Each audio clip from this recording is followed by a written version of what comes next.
Hello, boys and girls. Welcome back to another episode of US Diaries. I hope you guys are doing good. I am doing great. Alhamdulillah. Another day, another video, another topic, another comment.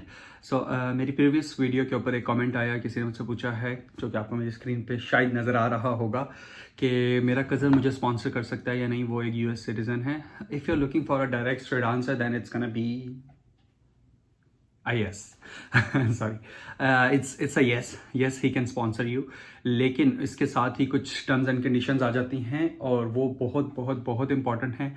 ये important नहीं है कि वो sponsor कर सकता है या नहीं, ये इंपॉर्टेंट है कि क्या आपको उससे स्पॉन्सर करवाना चाहिए या नहीं. सो मैं बड़ी गहरी बात कर रहा हूँ, अगर आप ये समझो तो to be very honest with you guys. खैर, तो इस बात का मतलब क्या है. देखो, अमेरिका का वीज़ा, स्टूडेंट वीज़ा, शायद B1 B2 वीज़ा भी, to be honest B1 B2 visa भी और F1 वीज़ा भी, शायद वो वाइड वीज़ा है जिसके लिए आपको कोई भी स्पॉन्सर कर सकता है. दुनिया में कोई भी बंदा आपको इस वीज़े के लिए स्पॉन्सर कर सकता है. लेकिन आपको क्या उस स्पॉन्सरशिप के ऊपर वीज़ा मिल जाएगा? नहीं, बिल्कुल नहीं. सो मेरे नज़दीक जो है कि अगर आप स्पॉन्सर करवा रहे हो तो आप सिर्फ किससे करवाओ. B1 B2 के लिए जा रहे हो तो आप सेल्फ स्पॉन्सर हो, मोस्ट प्रोबेबली आपने कुछ कंट्रीज़ को विजिट किया हो, आपकी ट्रैवल हिस्ट्री हो, आपकी फाइनेंशियल स्टेटमेंट स्ट्रांग हो, आपका होम टाइज स्ट्रांग हो, आपकी एक अच्छी जॉब कर रहे हो जहाँ से, सॉरी अबाउट दैट, आपको जहाँ से इनकम आ रही हो या इनकम, सोर्स ऑफ इनकम आपको अपना दिखाओ, और अपने आप को, अगर आप अंडर 21 और अंडर 18 नहीं हो तो ये आपको सेल्फ स्पॉन्सर होना चाहिए.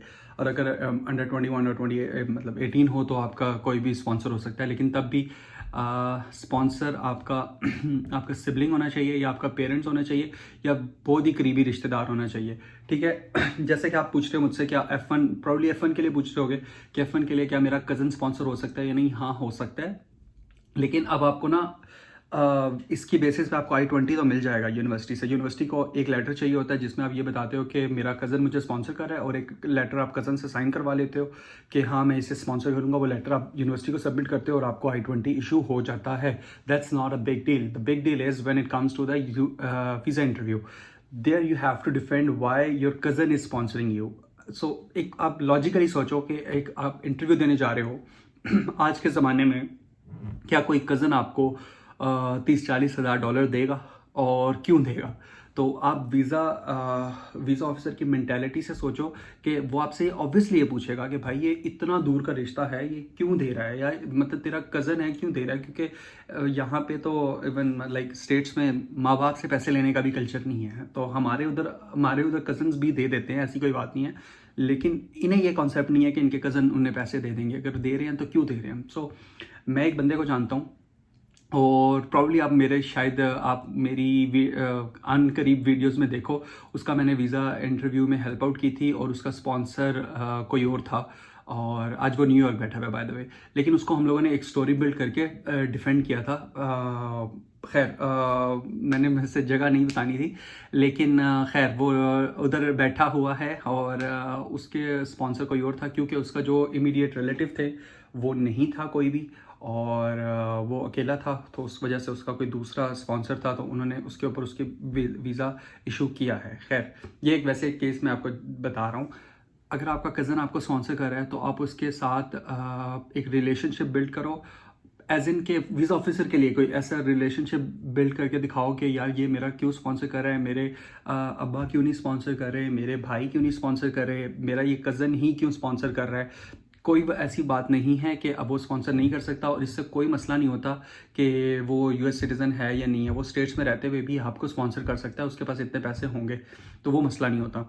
लेकिन आपने डिफेंड वीज़ा ऑफिसर के सामने कैसे करना है वो आप पे डिपेंड करता है, और वो अगर आप अच्छे से डिफेंड कर लेते हो तो इसके ऊपर आपको वीज़ा इंशाल्लाह मिल जाएगा. अगर नहीं डिफेंड कर पाते कि भाई नहीं, मैं बस एक बार मिला था और उसने कहा मैं दे दूंगा पैसे, तो इसके ऊपर थोड़ा सा मुश्किल हो जाएगा. क्योंकि अगेन एंड अगेन दो चीज़ें बहुत इंपॉर्टेंट है वीज़ा ऑफिसर के लिए. एक फाइनेंशियल स्टेटमेंट, फाइनेंशियल कंडीशंस हम वीज़ा एप्लीकेंट की, और सेकंड होम टाइज. तो इन दो के ऊपर ही हमेशा बच्चे फंसते हैं, और इसकी तैयारी करनी होती है, और इसके लिए आपको स्टोरी बिल्ड करनी पड़ती है, और इसके लिए आपको लाइक लिटरली प्रिपेयर होके जाना पड़ता है. ये नहीं कि मैं तुक्का मारूं, जाऊं, वीज़ा लग जाएगा, किसी को भी स्पॉन्सर बना लूं.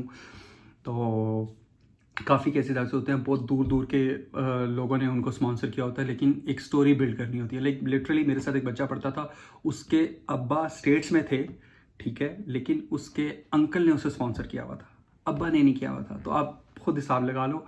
इट्स ऑल डिपेंड कि आप अपनी स्टोरी को पोर्ट्रे कैसे कर रहे हो, आप अपनी स्टोरी को वीज़ा ऑफिसर को बता कैसे रहे हो. So I hope I answer this question. और ये थोड़ी सी वीडियो लंबी होगी क्योंकि बात ऐसी थी, और स्पॉन्सर किसी से करवा लो अगेन, लेकिन उसको डिफेंड करना आना चाहिए. सो बेटर यही है कि अपने भाई से करवाओ, अपने अब्बा से कराओ, अम्मा से करवाओ, इन लोगों से करवाओ. तो इनमें कोई डिफेंड की जरूरत नहीं है, वो ऑब्वियसली आपके इमीडिएट रिलेटिव हैं, तो वो आपको स्पॉन्सर करेंगे ही करेंगे. I hope that answer your question. I don't want to prolong this video. If you have any other question, just drop it down in the comment section. I get back to you, and I have couple of more questions. So hopefully I'll try to answer every question every single day so that you can, watch the whole process. Yeah, that's it, I guess. So thank you. Have a good day. See you in another video.